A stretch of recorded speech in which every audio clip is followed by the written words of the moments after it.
Hello,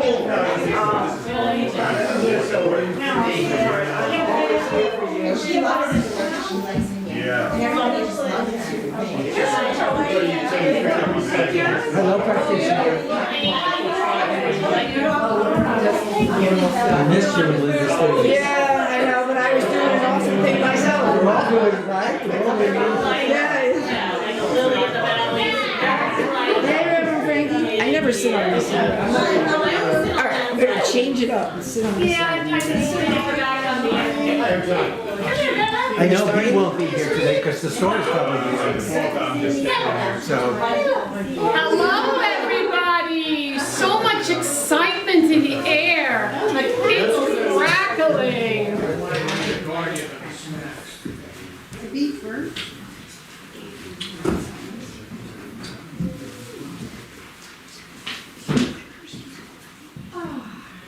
Good morning. Good morning. Good morning. And a hush came over the land. Yeah.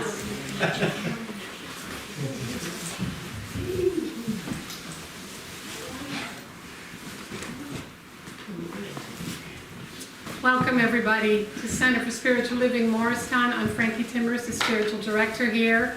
And we don't only meet in person, which is always precious, but we meet online, knowing that this live stream doesn't just exist right now, but it exists forever into the future, is my guess. So we welcome you who are online either today or any tomorrow, and we welcome all of you. And we have a four-legged visitor with us today, Bella. Hi, Bella. How lovely. And so here we are. No, leave her here. Here we are, unless anybody has a problem with it and just kind of go, hey. So we are the second to last Sunday in December. And how amazing is that? We went through the year, and the theme for the year was Living Out Loud. And the theme for December has been Living Our Wholeness. And how perfect to complete the idea of living out loud and living our wholeness with the Metaphysical Christmas story. It's a very heady talk with lots of information. I had to narrow it down, because I could have easily done a 2-hour talk. But I think it's interesting. And then we have John doing a spiritual practice with us, and John Heron is joining us from Princeton. He's a licensed practitioner in Princeton. And so next week we have the burning bowl ceremony, and Lori is going to assist with that. And then we slip into a whole new year with a whole new theme, which is called A Grand Rising. And it comes with a journal again, which we are selling today. So if anybody wants to buy the journal, they're $15. You can also get them online. Science of Mind magazine is running a little bit late, so those of you that like to make sure you have it by January 1st, let me know, and I'll email the daily readings to you, because they're sent them to us for free. So what I'm talking about today is this idea that there's a lot happening at many layers. And so we're going to kind of distill it and look at it from a metaphysical perspective, which is really, if we think about it, the Christmas story is our story. And how is that our story? It has to become our story in order for it to become a living story, which is the story of our own rebirth, not just one person. So we're going to explore that, and right now we start with our Namaste practice. Namaste is the Sanskrit word for the divinity in me blesses the divinity in you. So you're not just receiving, you're also giving. So put your hands together and just bow to a few people. Namaste.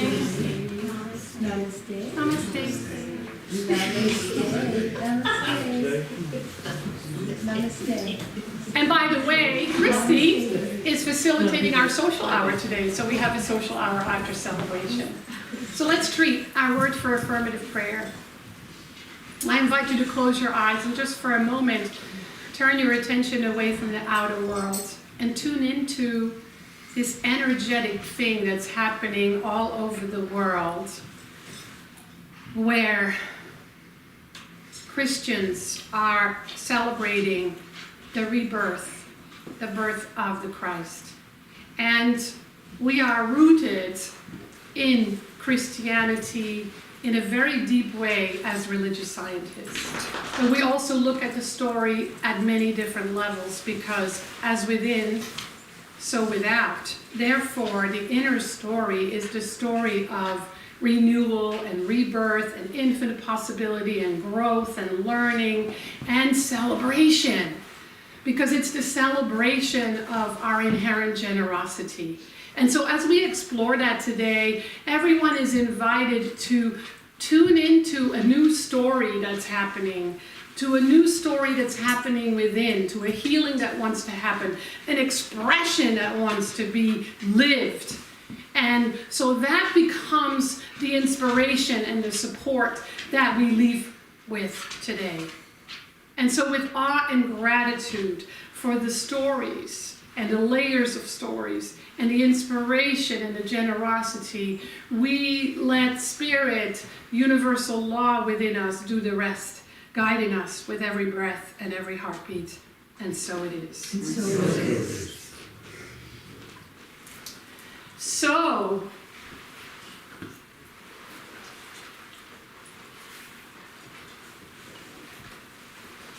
so much is happening, right? What are some of the things that you notice are happening in the world? Well, it's getting lighter out. It's getting lighter out. Yay! People What are else? happy, they're decorating. People are happy, they're decorating, they're celebrating, they're coming together with families and friends. Sweets and sweet things are everywhere. Sweets and sweet things are everywhere, and they're so tempting. Oh my gosh. What else is And happening? there's grief. There's lots of grief. Loneliness is an epidemic. Wars are everywhere. Destruction is everywhere. Violence seems to be everywhere. It's a challenging time for many, including those of us who are privileged enough to have no drama. Right? What else? What else are you noticing is happening in the world, is happening that you see happening? The buds are getting fuller on the bare trees. Oh no, not yet. Wait, not yet. The buds are getting a little fuller. We know that the darkest has passed and it's now getting a little bit lighter. Yeah, so much is happening, and then there's even more. Because what we notice is happening usually is what we see happening on the surface.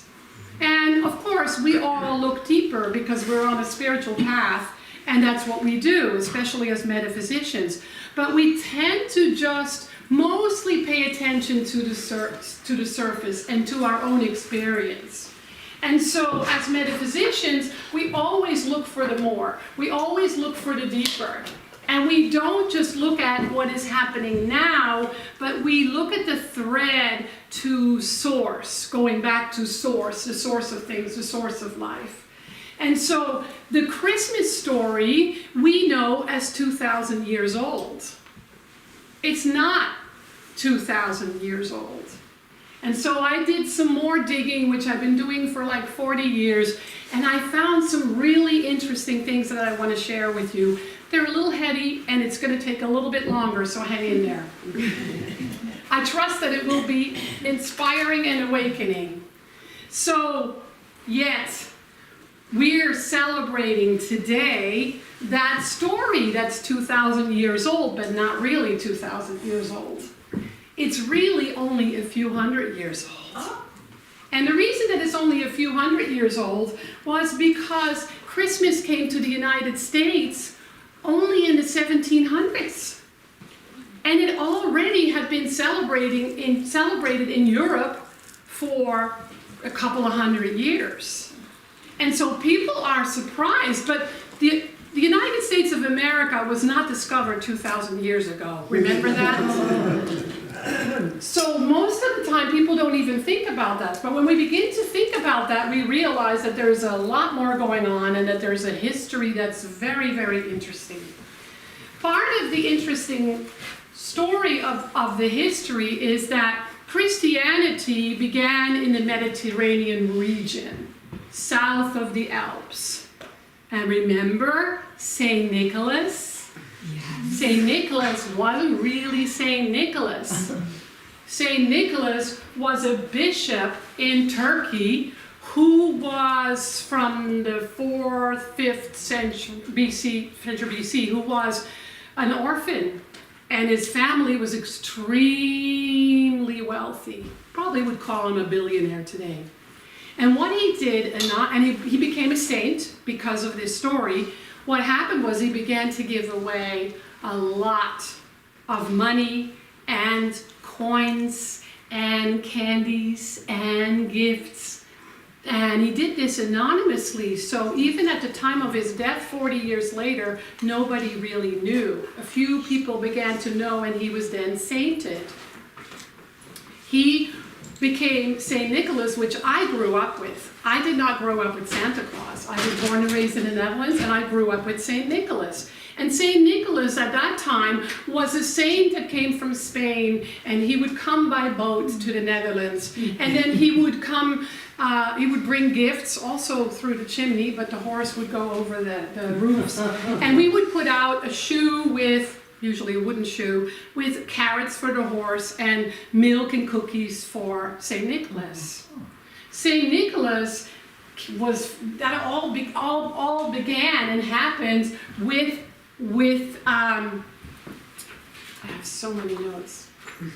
With, what was his name again? Yeah, St. Nicholas was his name, but it was not the same St. Nicholas, because this St. Nicholas was a real person and was born and raised in Turkey as an orphan, and decided that his calling was generosity, to give to those who didn't have, to give to those who were like him, orphans. Right? Hi, Bella. You coming to check this all out? Good for you. And so when the Christians were in the Mediterranean, they decided to go north. So they went north of the Alps, where they found the shamanic cultures of Siberia and the Nordic countries, and they were called the Celts. Celts were not just Ireland, right? And so when they met the Celts, they encountered a whole different way of seeing the world, because the Celts worshipped the sun, hence solstice was such a big deal to them. They worshipped the goddess, and they worshipped Mother Christmas. And so that was interesting. So the Christians were like, let's see where we can kind of jive together and blend together and find a bridge. And so the bridge became this idea of St. Nicholas as Santa Claus, and the worshiping of the moon instead of the sun, and the celebration of the Julian calendar, which only had 362 days, and shifting that to the Gregorian calendar, which is Pope Gregory, and that happened in, I did not memorize everything, that happened in 1582. So it was in 1582 that we went from 362 days, which was the 12 months, to 365 days, which was that weird leap year thing that we kind of threw in there, and it became more confusing, right? And so at that time, the worshipping of the sun came to shift to the worshipping of the moon. And the whole idea was about mother to father. So that's really the time patriarchy began. So in the Celtic world, they did not have Santa Claus. They had the Green Man. And the Green Man would arrive at the summer solstice and leave at the winter solstice, because he would go back to the North Star. And guess what animal he traveled on? A reindeer. Because back then, when the solstice began, people were worried. They were working on the land, and they were afraid that with the sun disappearing, their lives would end. And so the green men even left. And so at Christmas time, at solstice time, they would light bonfires and they would decorate an oak tree. And the oak tree was the holy tree, the sacred tree.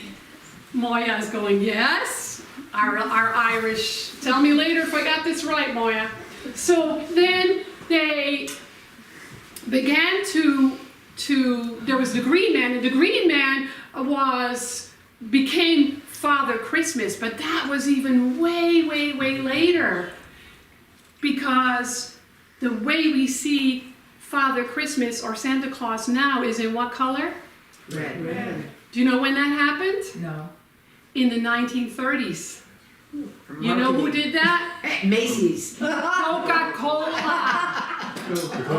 Coca-Cola said, let's dress him in red and make it into a Christmas thing and advertise this wonderful drink, because it couldn't be advertised before because it had cocaine in it. Yes. And so it became an international story. So isn't that amazing? It just happened. And we think it happened hundreds or thousands of years ago.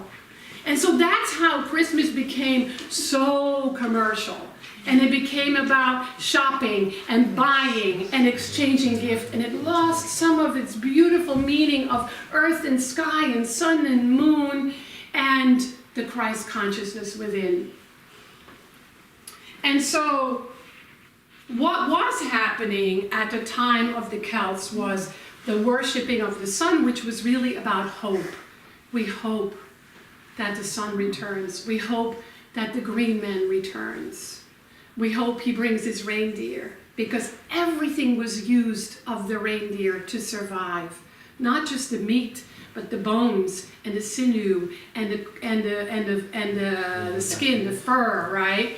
And so what the Christians brought to the Celts was this idea of knowing. This deeper knowing that there is the Christ consciousness is within us. And that is reborn every year, just like the sun is reborn during solstice time. And so it shifted from so much more spiritual to so much more commercial. So much more from the rebirth of the Son, S-U-N, to the rebirth of the Son, S-O-N, the Master Teacher Jesus. And I'm going to come back to that in a little bit. So, another layer to the story. It takes a village to raise a child. And there's the beautiful Christmas story that I don't have to repeat. Most of you know it, and it doesn't hurt to do a little research and dig in, because there's the beautiful four Gospels, the Gospel of Mark, Matthew, Luke, and John, that are all connected in that I could talk to you about for an hour. And then there's the beautiful story of the inner and the outer. Because remember, when the story of Jesus' birth was happening, they lived in violent times. Not so different from where we are today, or any other time in history. And so there was Mary, the inner feminine in all of us. There is Joseph, the inner masculine in all of us. There's the in, which represents our mind. There's the manger, which represents our heart. And then there is the stable, which represents Mother Earth. And then there are the Magi, the three wise men. Have you ever heard the story if the three wise men were women? They would have asked for directions. They would have arrived on time. They would have helped to deliver the baby. They would have cleaned the stable. They would have made a casserole of some sort. They would have brought practical gifts. And there would be peace on earth. But what they would have said when they left, did you see the sandals that Mary was wearing with that gown? That baby doesn't look anything like Joseph.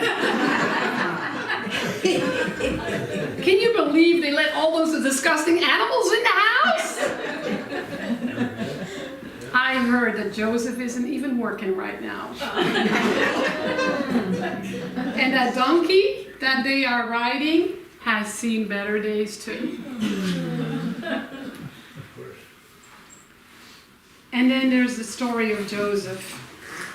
I love this story. There's a little boy, and you know what? These stories just say that if anything had been a tiny bit different, we would have been telling a different story today, right? We would be having a different experience. So I'm making light of it because this story of the three wise men always cracks me up. But imagine. And so there's a story of a little boy who really wanted to be Joseph at the Sunday school pageant. When he was cast as the innkeeper, he protested, but to no avail.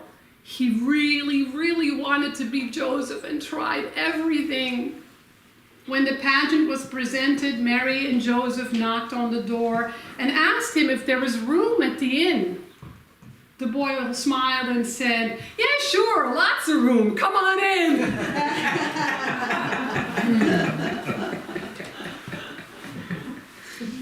And so, the representation of all the characters, I think the most magical ones are the wise men. What did they bring? Frankincense. Gold, frankincense, and myrrh. Gold, frankincense, and myrrh. Gold represents the physical. Frankincense represents the emotional, which is the healing component. And myrrh represents the spiritual, that inner guidance. The star is about inner guidance. And then there is King Herod. What do you think he represents? Huh? Power. Power? Ego. King Herod represented the ego. And so the story is one of evolution, of awakening, of deeper understanding. It's a story of healing. It's our story of healing. It's our story of inner guidance. It's our story of awakening. It's our story of a rebirth. It's our story of growing, and it's our story of possibility. Because Jesus' last name was not Christ. He was Jesus the Christ, meaning Christed, meaning anointed. And what did Jesus say? The Father and I are one. The light of God is within you and always has been. The truth of life is ever making itself known through our own experience. So we can focus on the darkness because we all go through life in darkness. The whole story of Matthew is facing obstacles. And then there's the story of John, which is eternal joy. It's a story of awakening. The four Gospels is a story of awakening, which maybe I'll tell that next year. But the whole idea is the understanding that the Christ consciousness, which is what Jesus taught us, is the story of the Christ consciousness within each and every one of us. When Jesus was born, the collective consciousness on the planet went from law to love. It was the awakening story of love, which is the message of Jesus the Christ, that ye are loved, period. And how interesting it is how we're always looking for love, looking to get loved, looking to be loved, looking for more love, and we forget that we already are. We're all like fish in water looking for water. And so that's the story of the moment of this holiday that is being celebrated by all Christians all over the planet. But for us, because we look at it from a metaphysical perspective, the metaphysical story is the rebirth of the Christ consciousness in you and me. And how do we live that? How do we live that is the question. And so then there's the 13 days of Christmas. People think it's 12. I have a little printout for that, but I can't go into that. And the clarification of the Gospels, and I forgot I had these notes here, so now I can tell you. So the Gospels of Matthew, Mark, Luke, and John, the story of Matthew, the Gospel of Matthew is, a change is coming, and I feel a stirring, and I'm stirred up inside. That's the story of Matthew. The story of Mark is the obstacles in the way, the climbing of the mountains that we have to do through life with life's challenges. But then there is the Gospel of Luke, which is receiving guidance, receiving the joy that already is, always has been, and finding meaning in all of life's experiences. And as I said before, the story of Luke is a story of healing and a story of sharing. And so, how interesting then that Christmas is celebrated in December. Jesus was not born in December. That's the story that was told to ride that bridge from Christianity to the pagan religions. It is the reminder that the inner light, no matter how we celebrate it, no matter who celebrates it, no matter what is celebrating, and that shows up in all traditions, it is that awakening to the light within. The darkness is just giving us the guidance to keep returning to the light and to walk that path of light. It's a movement from hope to knowing. It's the being reborn. And so if anyone is depressed and lonely right now, or you know anyone that's depressed and lonely right now, is because they're stuck in the darkness. And they're not even willing to seek the light of the Christ consciousness within, or they have forgotten. And so we're the ones that can remind them that that's really the Christmas story. And that if you think about it, Christmas really starts on Tuesday. It starts a few weeks from now. It starts next month. It starts next year. It's when we actually live the story after the celebrations and the holidays are over. I often say that at a wedding. Today is your best day. Tomorrow, the work gets done of that deepening intimacy and that deepening relationship and the deepening celebration. It's very similar, right? And so the cosmic story is the story of now. It's the story of each and every one of us. It's your story and my story. It's the story that spirit and matter are one and never separate. And that when we separate them, we suffer.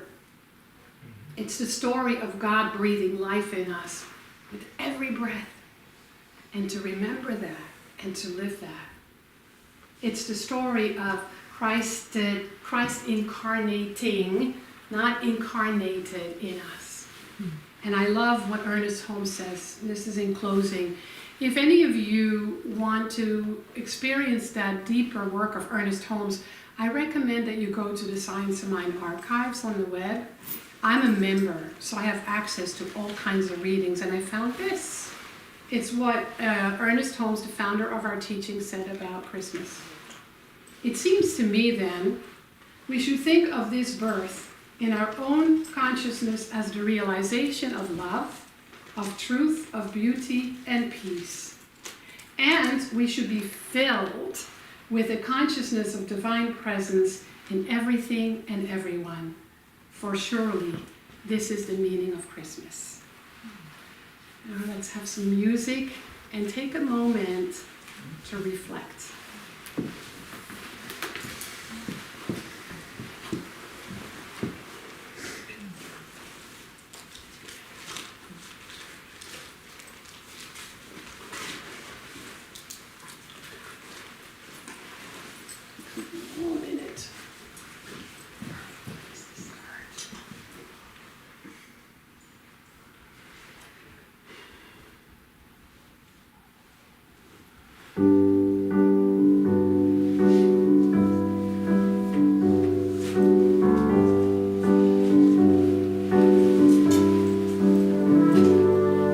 know I'm gonna miss you. Got this ticket in my hand.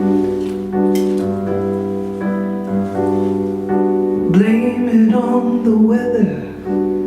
So much for best laid plans. I won't let it all get to me, 'cause there's Christmas in my heart, and that's a perfect place to start. That's a perfect place to start.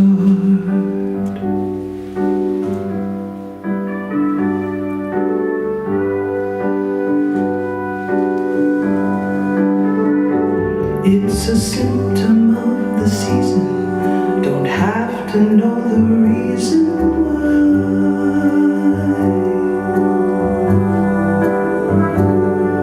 I'll call you every day and sing you a sweet lullaby.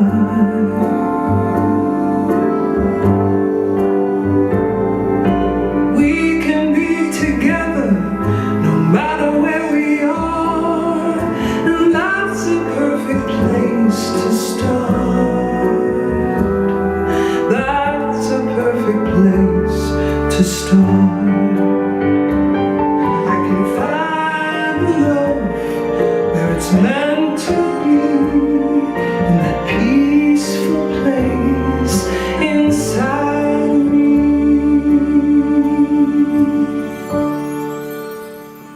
There's the hustle and the bustle. Jingle bells are in the air. All twinkling lights and tinsel. I hear your laughter everywhere.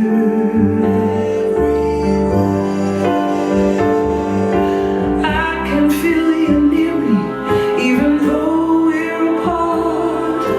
That's a perfect place to start. That's a perfect place to start. It's Christmas.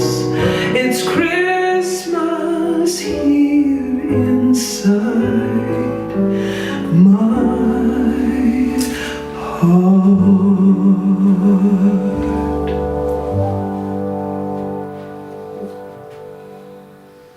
And that's a perfect place to start.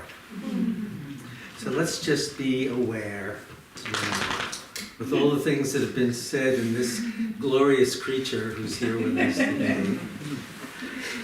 Let's just be aware of the divinity that's here with us and around us. And so now, take a nice deep breath. With all these wonderful thoughts that we've been filled with. And you might want to let your eyes close. Find the most relaxed position that you can right now.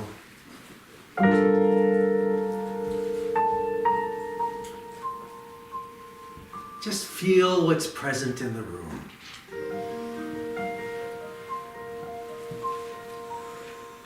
And now we're going to go from this wonderful place to start and explore the incredible gifts of Christmas in the form of each one of us. And so take a nice deep breath, and in your mind's eye, find yourself in the most beautiful place that you've ever been. Maybe it's right here in this room. Maybe like me, you're on the edge of the ocean. Maybe you're in some place up in the mountains where you've been before. Just let yourself experience the wonder of that place, the gift of that place. And suddenly you notice a little ahead of you a light. And you walk toward that light, and in the center of that light, there's a gift. box. And it's wrapped in the most beautiful wrapping paper you have ever seen. And there's a note on top of the box, and you pick it up, and you open the envelope, and you pull out the card that's inside, and it says, "This is the gift that you bring to the world." And you look at the box, and you touch it, and it dissolves. And inside the box is an object that symbolizes the gift that you bring to the world, the gift that you are. And now with all your faculties, with your heart, with your mind, you see this object, and you can see the form of it. And you lean down to look more closely, and it gives you a message. And so right now, listen to that message of the gift that you bring to the world. It might be a word, it might be a feeling, it might be a picture. Receive the gift that you are, that you bring to the world. Allow it to fill you, surround you. Know that it is you.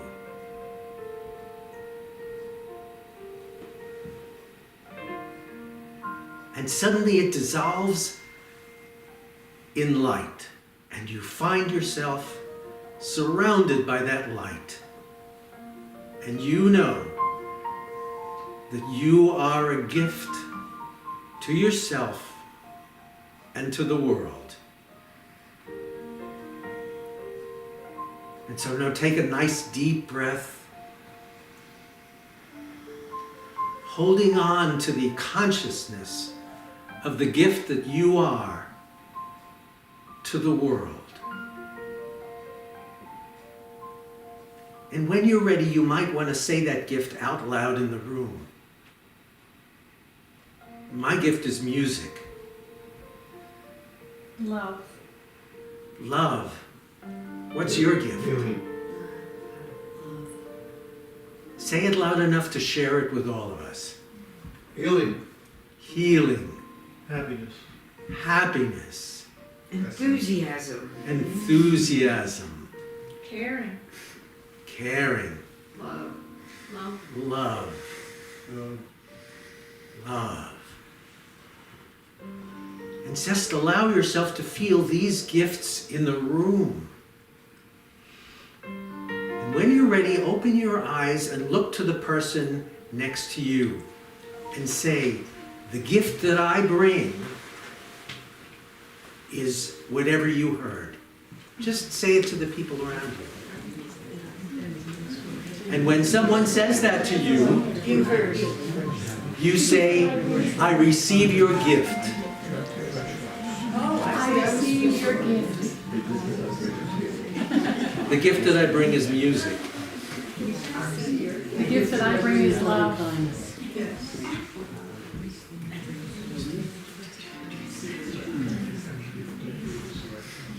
So let that be present now. This is the Christmas gift that we, those of us who care deeply for ourselves and the world, bring to the world. And it doesn't end here. This is the gift that you bring to the world. And as you go forward into your life, carry that gift with you. Find ways of giving that gift. And you can be a secret Santa. You don't have to tell them. And so I know that I'm going to look forward to all the friends that I'll be with in this week that's coming up and in the year that's coming up. And my gift is music. That's the gift that I'm going to give. So thank you so much. Are we going to have music now? We can, let's do it. Oh, would you like me to do the treatment? Let's do music, because I have another song that we can do. And it's perfect. Oh, John, that was so sweet. That was beautiful. All right, the last song was a song by Sloan Wainwright, and was called Perfect Place to Start. This one is Joy in Our Hearts by Karen Drucker.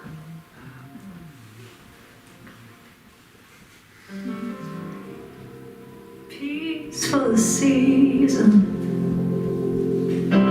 Dancing Love every aloud. moment. Light shines wherever we are. Faith in the darkness. Hope in the silence. Joy, sweet joy in our hearts.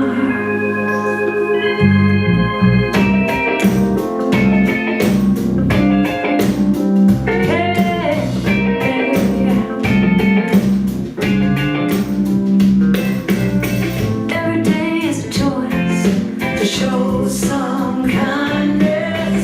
We all are part of one family, yeah. So connected, our hearts and spirits. I reach out for you, you reach out for me. Peaceful season, love every moment. Light shines wherever we are. Oh, faith in the darkness, hope in the silence, joy, joy in our hearts, yeah.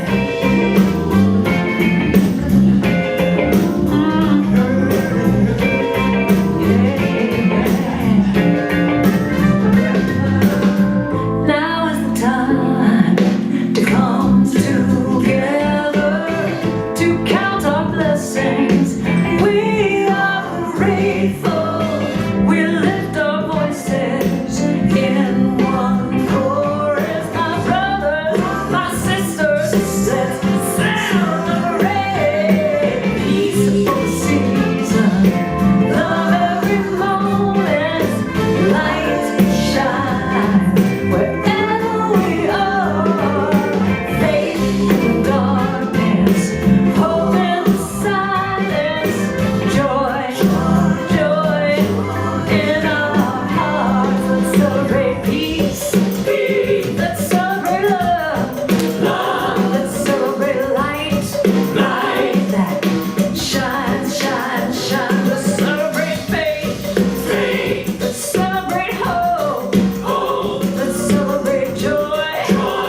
was a wonderful meditation. I had such a sweet experience with that.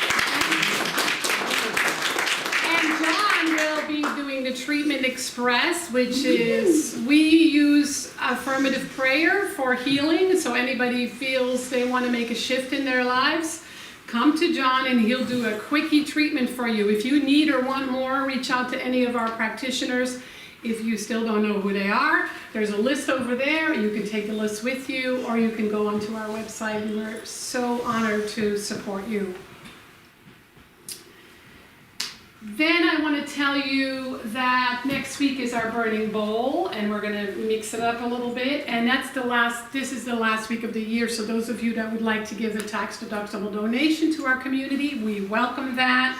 There's a flyer over there, and you can also, those of you who are into Venmo, there's the QR code. So just point your phone, and it will take you right to where you need to go. Next week, besides doing the Burning Bowl ceremony, I know some of you love to get up early, and we have a 7 a.m. World Healing Meditation. I'm so glad that lately I'm asleep by 9 and up at 4, so that's not a problem for me. 4:30, 5, 4. So I love the mornings, and those are perfect times to meditate. So we meet here at 7 for the World Healing Meditation that's been happening since 1986, started by John Randolph Price. And it's where people all over the planet at the same time meditate for world peace. So be glad that you don't live in Hawaii or California, right? So we get to do it at 7 in the morning. Starting in January, we have yoga again with Hannah Grotkowski, and it's every other week on Sunday night at 7 o'clock. And it's restorative yoga, so it's really for anyone. And then on the 14th of January, Kat is back doing another sound bath for us after celebration. You want to sign up for this on Breeze.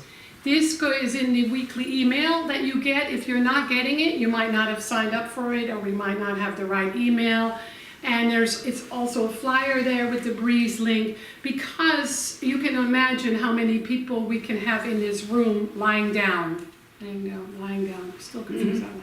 So if you sign up, you have a much better chance to get a good spot.